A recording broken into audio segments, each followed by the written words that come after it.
நீங்கள் தவறவிட்ட எபிசோடுகளை இப்பொழுதே காணுங்கள் உங்கள் Tandivan.com மற்றும் Tandivan யூடியூப் சேனலில்.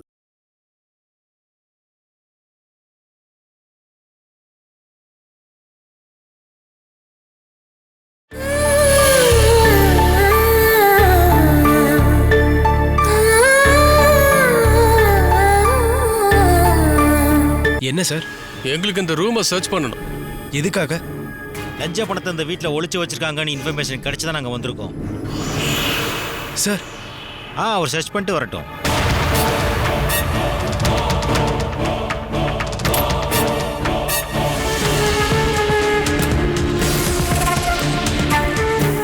உங்களுக்கு யாரோ ராங் இன்ஃபர்மேஷன் கொடுத்துருக்காங்க சார்.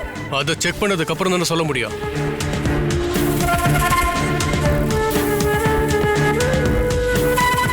சரி, பீரோ தருங்க. நீங்க ஒத்துழைப்பு கொடுத்தா இந்த ரெடி சீக்கிரமா முடிச்சிடலாம்.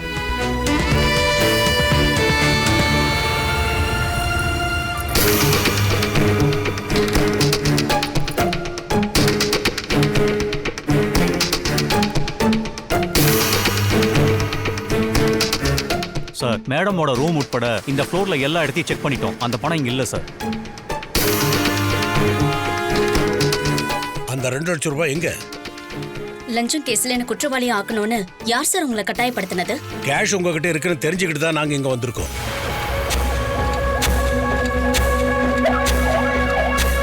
சார், ஒருவேளை மேடத்தோட ஆபீஸ்ல வச்சிருப்பாங்களோ?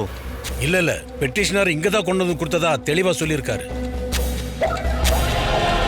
சார், நான் ஆபீஸ்க்கும் என் பொண்ணு காலேஜுக்கும் டியூட்டிக்கும் போக வேண்டியதா இருக்கு. நாங்க எங்க டியூட்டில தான் இருக்கோம். Sir, please sir,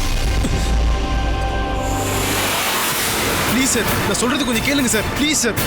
sir sir, 2 லட்சம் ரூபாயை இவரோட பீரோல இருந்து நாங்க எடுத்திருக்கோம்.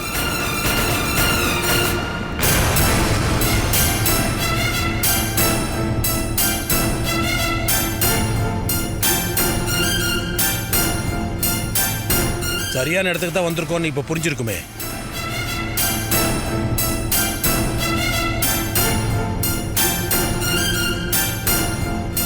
செக் பண்ணீங்களா? ஆமா சார், நாம கொடுத்த அதே சீரியல் நம்பர் தான் இது.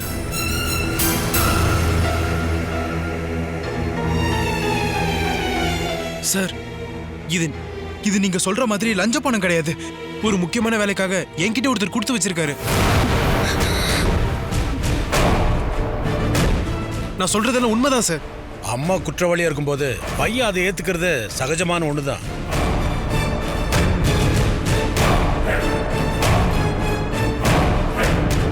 சாரிப்பா, உங்க அம்மாவுக்கு எதிராக கம்ப்ளைண்ட் கொடுத்துருக்காங்க.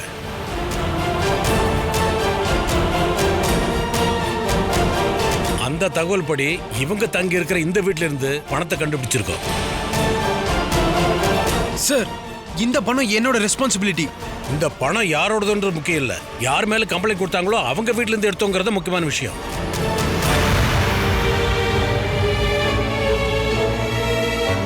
இதுல பாலசுதா நீங்க தான் முக்கியமான குற்றவாளி.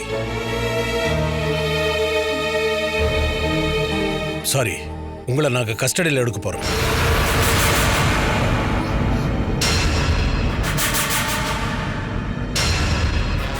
இவங்கள வண்டியில ஏத்துங்க. சார், அம்மா கூட்டிட்டு போகாதீங்க சார். அம்மா எந்த தப்பும் பண்ணல.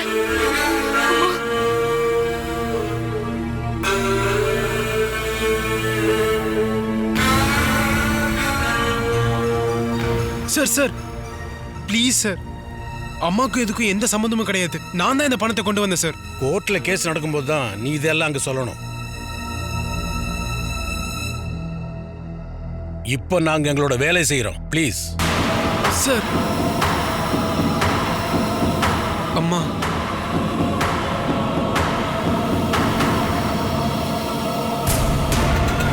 வாங்க. அம்மா, சார், அம்மா ஏறுங்க. அம்மா, அம்மா,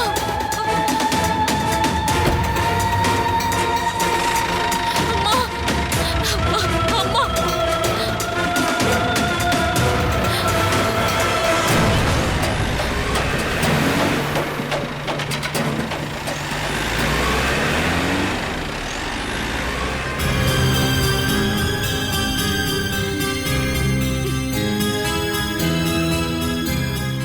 உனக்கு அந்த பணம் எங்க இருந்து கிடைச்சது? என்னை ஏமாத்திட்டாங்க. அம்மாவை மாட்ட வைக்கதான் இப்படி பண்ணாங்கன்னு எனக்கு இப்பதான் புரியுது. அந்த ஆளை நான் போய் பார்க்கணும். அவனை நான் சும்மா விட மாட்டேன்.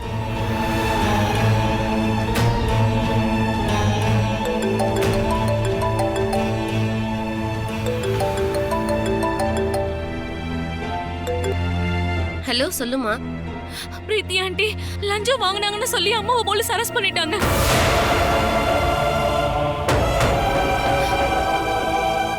எப்ப, எங்க வச்சு?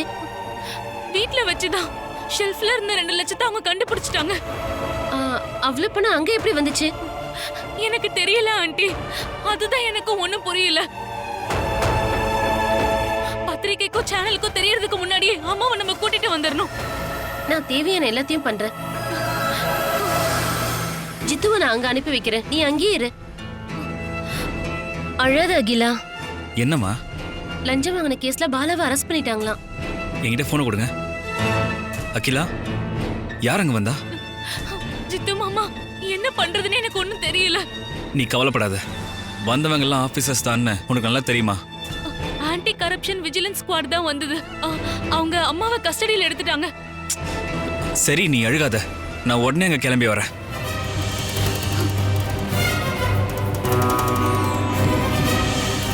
அம்மா, நாங்க போயிட்டு வரேன். என்ன பிரச்சனை? பாலா ஆண்டிய லஞ்சம் வாங்கினதா சொல்லி அரெஸ்ட் பண்ணிருக்காங்க. ஆர்கே, நீங்க முதல்ல யாருக்காவது கால் பண்ணி பாலாவை காப்பாத்துங்க. பாலாண்டி எப்பவும் அப்படி ஒரு தப்பு பண்ண மாட்டாங்கப்பா. இது யாரோ வேணும்னே பண்ணிருக்காங்க. 2 லட்சத்தை வீட்ல இருந்து எடுத்திருக்காங்க. லஞ்சம் வாங்காம எப்படி 2 லட்சம் ரூபாய் அங்க வந்திருக்க முடியும்?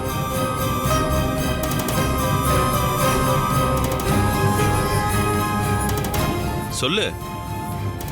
அத பத்தி ஆர்கியூமெண்ட் பண்றதுக்கு டைம் இல்ல.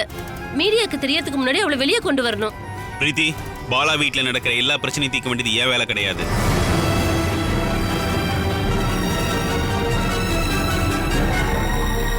அவ பையனை ஸ்டேஷன்ல இருந்து கூட்டிட்டு வர நான் பல பேரோட காலில் விழுந்திருக்கேன். அதுக்கு கிடைச்ச பிரதிபலன் என்னன்னு எனக்கு நல்லாவே தெரியும். அன்னைக்கே நான் முடிவு பண்ணிட்டேன், இனிமே அவங்களோட எந்த விஷயத்திலும் நான் இன்வால்வ் ஆக மாட்டேன்னு. பாலா ஆண்டியோட விஷயத்துல என்ன ஆச்சுன்னு நமக்கு எதுவுமே தெரியாதுப்பா. இப்போ நம்ம பண்ண வேண்டியது, இந்த விஷயம் மற்றவங்களுக்கு தெரிஞ்சு அவமானப்படுறதுக்கு முன்னாடி நம்ம அவங்கள வெளியே கொண்டு வரணும். அப்பா, இந்த விஷயத்துல நீங்க இன்வால்வ் ஆகி தான் ஆகணும். மற்றவங்களோட பிரச்சனையே பார்த்துக்கிட்டு இருந்தா நம்ம பிரச்சனையை பார்க்க முடியாதுமா. அப்பா, உங்களால முடியலாம் விட்டுருங்க, நான் பாத்துக்கிறேன். ஜித்து, இந்த நேரத்துல அவங்களுக்கு உதவிக்கு ஆள் தேவைமா? என்னால என்ன பண்ண முடியுமோ அதை நான் பாத்துக்கிறேன்.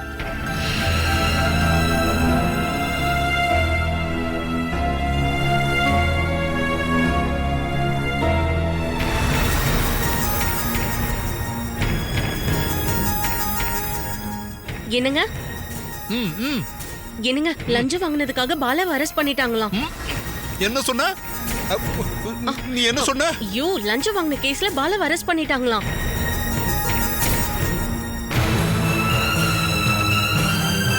அவ தாசில்தார் ஆகி 3 வருஷம் ஆச்சு. நான் பல முறை அவ காலை பிடிச்சி கெஞ்சியும் கூட அவ 100 ரூபாய் கூட லஞ்சம் வாங்கினது கிடையாது. பாலாவை லஞ்சம் வாங்கின கேஸ்ல அரெஸ்ட் பண்ணிட்டாங்களாம். அகிலா தான் எனக்கு கால் பண்ணி சொன்னான். அவ ரொம்ப அழுதுட்டே இருக்கா அத்தை. என்னங்க, திடீர்னு வீட்டுக்கு ரைடு வந்து வீட்ல இருந்து 2 லட்சம் ரூபாய் எடுத்தாங்களாம். 2 லட்சம் ரூபாயா? 100 500 வாங்க தான் தயக்கம் காட்டுவாங்க.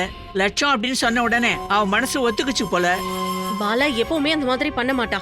அப்படின்னா அந்த 2 லட்சம் ரூபாய காக்கா கொத்திட்டு வந்துதான் என்ன? பொண்ணு டாக்டர் ஆகிட்டா, வினோ இன்ஜினியரிங் படிக்கிறான்.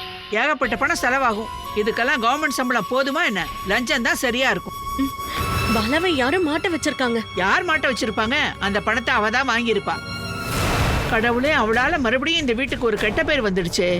இப்ப நான் அவ வீட்டுக்கு போய் என்ன நடந்துச்சுங்கிற விவரத்தை கேட்டு வரேன். டேய், உனக்கு வேற எந்த வேலையும் இல்லையா? பெரிய பெரிய இடத்துல எல்லாம் தாசில்தாருக்கு தொடர்பு இருக்கும். நீ அங்க போய் என்னடா பண்ண போற? பாருங்க, அத்தை அப்படிதாங்க சொல்லுவாங்க. நீங்க அங்க போய் என்னன்னு பாத்துட்டு வாங்க. இந்த காவி வேஷ்டி எல்லாம் வேண்டாம். இந்த மாதிரி டைம்ல கதர் தான் ரொம்ப நல்லது. இங்க பாரு, உங்ககிட்ட ஒரு 500 1000 இருந்தா கூட செலவு கண்டிப்பா தேவைப்படும். இவனுக்கு வேற எந்த வேலையும் இல்லையா என்ன? கடவுளே, அவளோட வேலை போகாம இருந்தா அதுவே போதும். அவ தப்பு பண்ணியிருந்தானா தண்டனை கன்ஃபார்ம். இத்தனை நாளா அரசாங்க அதிகாரிங்கிற ஆணவத்துல ஆடிட்டு இருந்தால, இதுக்கப்புறம் கொஞ்ச நாளைக்கு குடும்பத்துல பசங்களோட அம்மாவா வாழ்ந்துட்டு போட்டும்.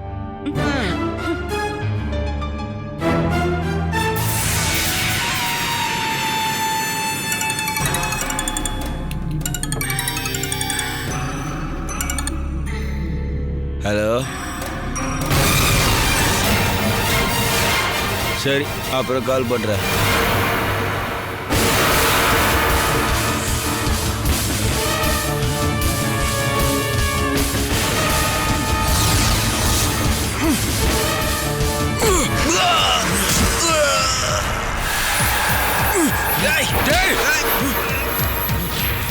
ராஜசேகர் எங்கடா? இங்க இல்ல. நீங்க எல்லாரும் சேர்ந்து எங்க அம்மாவை மாட்ட வைக்கிறதுக்கு என்ன யூஸ் பண்ணிக்கிட்டீங்கல்ல? எனக்கு தெரியாது. தெரிஞ்சவனுக்கு கால் பண்றா. விடுறா. ராஜசேகர் எங்கடா? சொல்றா. என்ன கொண்டுறாத சொல்லிடுறேன். ஐசக் சார் கூப்பிட்டதுனால சாரோட வீட்டுக்கு அவர் போயிருக்காரு. எப்படா போனா? இந்நேரத்துக்கு அவர் அங்க போய் சேர்ந்துருப்பாருன்னு நினைக்கிறேன். இப்போ ஐசக் சார் வீட்டில் தான் இருக்கோம். இல்ல நம்ம ஆளுங்களை கொஞ்சம் அரேஞ்ச் பண்ணி ரெடியா இருக்க சொல்லுங்க. வேண்டாம், நானே கால் பண்றேன். சொன்னதெல்லாம் ஏற்பாடு பண்ணியாச்சா? அதெல்லாம் கரெக்டா இருக்கு. ஐசக் சாரோட பிளான் தான் என்னன்னு எனக்கு புரியல. ஓகே, நான் கால் பண்றேன். நம்ம கட்சி ஆளுங்களை ரெடி பண்ணி வச்சிட்டீங்கல்ல? அதெல்லாம் ரெடியா இருக்கு சார். எங்க வரணும்னு சொன்னீங்கன்னா போதும். கோஷம் போடுற வார்த்தைகளை நம்ம சொன்னா மட்டும் போதும் சார். மக்களுக்கான வளர்ச்சி குழு பேனர்ல அப்படிதான் இருக்கணும். இளைஞர்களுக்கும் ஊர்க்காரங்களுக்கும் தொழில் வாய்ப்பை ஏற்படுத்தி கொடுக்கிற டவுன்ஷிப்போட ஸ்டே அன்னைக்கு கட்டுமான பணிகள் ஆரம்பிக்கப்படும். இந்த மாதிரியான வார்த்தைகள் இருந்தாலே போதும். இவரை மாதிரி இருக்கிற தொழில் அதிபர்களுக்கு நாம பண்ற ஒரு சின்ன உதவி இது. புது ப்ராஜெக்ட் எல்லாம் வரட்டும், அப்பதானே நாட்டுல வளர்ச்சி ஏற்படும். சரிதானே நான் சொல்றது? ஆமா சார், நீங்க சொல்ற மாதிரியே நடக்கு சார்.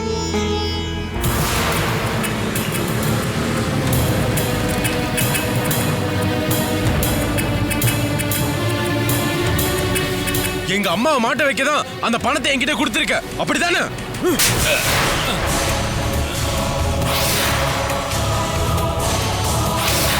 உன்னை இன்னைக்கு கொல்லாம விட மாட்டேன், துரோகி. என்ன பண்ற? உனக்கு கடைசி நாள்.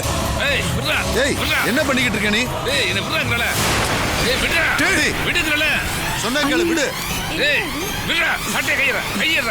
விடு அவனை. நீ கொடுத்த பணத்தை விஜிலன்ஸ் காரங்க எடுத்துட்டு போயிட்டாங்க. என் அம்மாவை அரெஸ்ட் பண்ணிட்டாங்க. உன்னை இன்னைக்கு விட மாட்டேன்டா. கையெடுங்கல. நான் கொடுத்த பணத்துக்கு தாசில்தார் அரெஸ்டுக்கு எந்த வித சம்பந்தமும் கிடையாது. கையெடு. விலக்கி விடுங்க. கையெடு. விடு. விடுங்க. போடா அந்த பக்கம். இங்க பாரு, உன் பிரச்சனை தான் என்ன? உங்களை மாதிரி நல்லவரா இருக்க ஒரு ஆளு இவன மாதிரி ஒரு புறம்போக்கு எதுக்கு வீட்ல எல்லாம் விடுறீங்க? இங்க பாரு, இது என்னோட வீடு. ரோட்ல போய் சண்டை போடுற மாதிரி இங்க வந்து சண்டை போட்டேன்னா உன்னை தூக்கிட்டு போறதுக்கு போலீஸ் வந்துரும். போலீஸ் வந்து அரெஸ்ட் பண்ண வேண்டியது இவனதான். யோ ராஜசேகர், என்னையா பிரச்சனை? எனக்கு எதுவுமே தெரியல சார். இவனை விடுங்க. தம்பி இங்க வா. என்ன நடந்துச்சுன்னு எனக்கு தெரியாது. தெரியாத விஷயத்துல நான் தலையிடுறதும் கிடையாது. இப்ப இவரு என்ன பார்க்க வந்திருக்காரு. என் வீட்டுல வச்சு நீ ராஜசேகர் அடிச்சா அது என்ன அடிச்ச மாதிரி.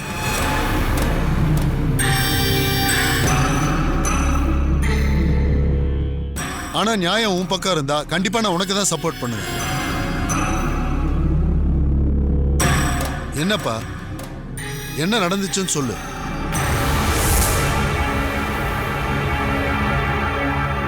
இது உனக்கு ஒரு ட்ரையல் தான். இந்த பணத்தை நான் சொல்ற இடத்துக்கு பொறுப்போட கொண்டு போய் சேர்த்தியனா முதல் டெஸ்ட்ல நீ ஜெயிச்ச மாதிரி அர்த்தம். 2 லட்சம் ரூபாய இவரோட பீரோல இருந்து நாங்க எடுத்திருக்கோம்.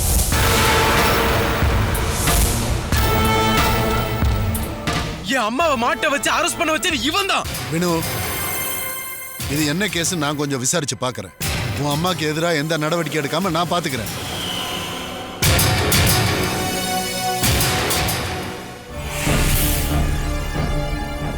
நீ சொன்ன மாதிரி ராஜசேகர் தான் உங்க அம்மாவை மாட்ட வச்சிருக்காருன்னா இந்த ஆளை நானே பிடிச்சி போலீஸ்ல ஒப்படைப்பேன். இது என்னோட வாக்கு.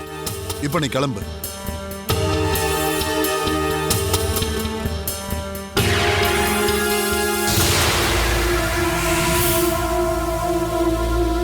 என் அம்மாவுக்கு எதிராக ஏதாவது நடவடிக்கை எடுத்தாங்கன்னா அதுக்கப்புறம் நீ உயிரோட இருக்க மாட்ட.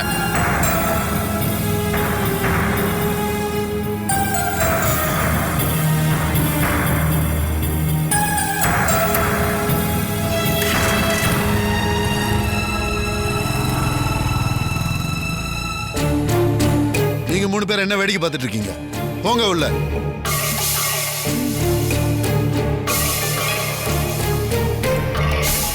சின்ன பையனா இருந்தாலும் பையன் ரொம்பவே பலசாலி தான். நல்லாவே அடிச்சிருக்கான் போல. அது மட்டும் இல்லாம உனக்கு ஒரு அடிக்கான குறை இருந்தது, அது உனக்கு இப்ப நிறைவேறிடுச்சுன்னு நினைச்சுக்க. அது மட்டும் இல்லாம என் வீட்டுக்குள்ளேயே வந்து அசிங்கப்படுத்திட்டு போற அவனை நான் சும்மா விடுவனா? கொஞ்ச நாளைக்கு நீ அவன் கண்ணு முன்னாடி போய் நின்றாத. ஜோசி, நீங்க கைமாலோட வண்டியில போயிடுங்க. சரிங்க சார். நீங்க உங்க வேலையை ஆரம்பிங்க. சரிங்க சார்.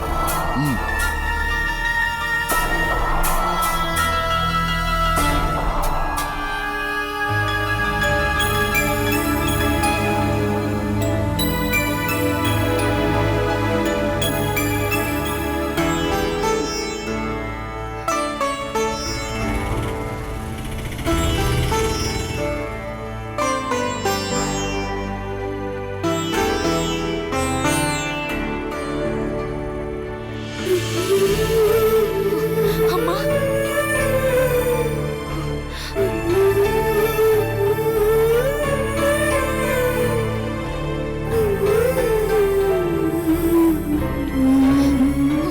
அம்மா, இதுக்கப்புறம் கோர்ட்டு கேஸ் ஜெயிலுன்னு தான் நான் நினைச்சுக்கிட்டு இருந்தேன். உன் அம்மா தப்பு பண்ணலன்னு உனக்கு தெரியும் இல்லையா? அப்படி இருக்கும்போது நீ எதுக்கு வருத்தப்படணும்? உங்களுக்கு மட்டும் ஏதாவது ஆச்சுன்னா அப்புறம் எங்களுக்குன்னு யாரு இருக்காங்க? ஒரு பொய் கேஸ்ல உங்க அம்மாவை மாட்ட வச்சு அவங்க வாழ்க்கையை முடிச்சிடலாம் அப்படின்னு தான் நீ நினைக்கிறியா? புருஷனை கொன்னதுக்காக நாங்க எல்லாரும் பிளான் பண்ணணும் கோர்ட்ல வாதாடும் போதுதான் நான் ரொம்பவே மனசுடைஞ்சு போயிட்டேன். அன்னைக்கு எனக்கு தண்டனை கொடுத்திருந்தாங்கன்னா நம்ம வாழ்க்கை என்னைக்கு முடிஞ்சு போயிருக்கும்.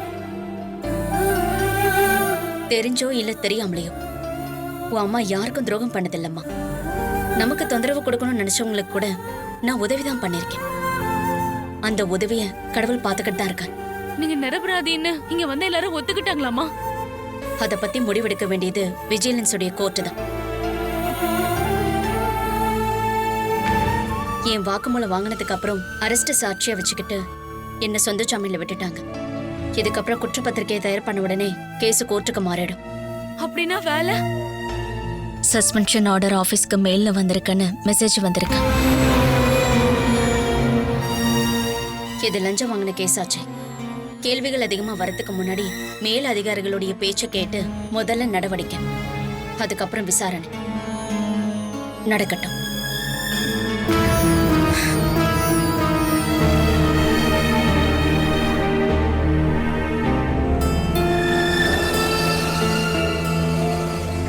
நான் ப்ரொஃபசருக்கு இன்ஃபார்ம் பண்ணிட்டேன். இப்போதைக்கு நான் அம்மா கூட தான் இருந்தாகணும். பிரீத்தி ஆண்டி வந்துட்டாங்க. நான் கொஞ்ச நேரம் கழிச்சு கூப்பிடவா?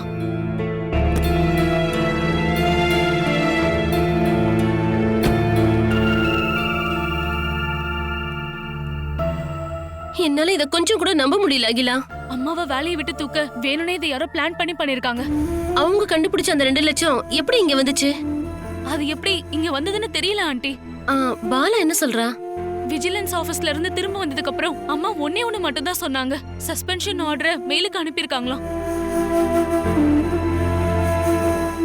அப்பத்துல இருந்து சோகமா தான் இருக்காங்க. இன்னும் அவங்க சாப்பிடவே இல்லை.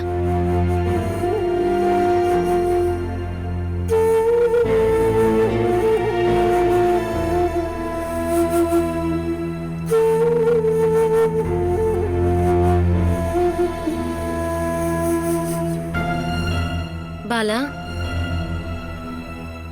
இதை விட பெரிய பெரிய பிரச்சனையெல்லாம் தாண்டி வந்தவ நீ. இதுக்கே இப்படி அப்செட் ஆனா என்ன அர்த்தம்?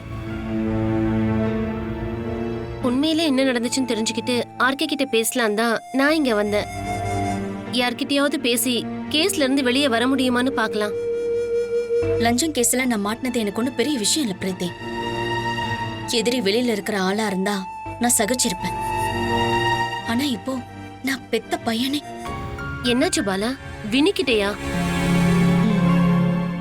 வினு கிட்ட யாரோ பத்திரமா வச்சுக்க சொல்லி கொடுத்த 2 லட்சத்தை தான் விஜிலன்ஸ்காரங்க கண்டுபிடிச்சிருக்காங்க. பாலா, வினு இப்படி தெரிஞ்சே பண்ணுவானா? அவன் பண்ணுவான். நான் தானே அவனுடைய முக்கியமான எதிரி. நீ இந்த மாதிரிலாம் சொல்லாத. அவன் தெரியாம பண்ணிருப்பான். இல்ல உன்னை வேலையை விட்டு தூக்க அவனை யூஸ் பண்ணிருப்பாங்க. தான் பெத்த அம்மாவை ஏமாத்திட்டு தான் அவன் பணம் சம்பாதிக்கணுமா? அதெல்லாம் அப்புறம் பேசிக்கலாம் பாலா. இப்ப கேஸ்ல இருந்து வெளியே வரதுக்கு என்ன வழின்னு பாப்போம். வேண்டாம், என் பையன் எனக்கான கொடுத்த பரிசு தானே இது. இந்த பரிசை நான் என் 2 கையை நீட்டி ஏத்துக்கிறேன். அம்மா லஞ்ச கேஸ்ல உள்ள போகும்போது அவன் ஜாலியா என்ஜாய் பண்ணிக்கிட்டு இருப்பான்ல. அவன்கிட்ட இத பத்தி பேசுனியா? அம்மாவை அவங்க கூட்டிட்டு போனதுக்கு அப்புறம் அவ எங்க போனானே தெரியல. நீ என் கூட வா.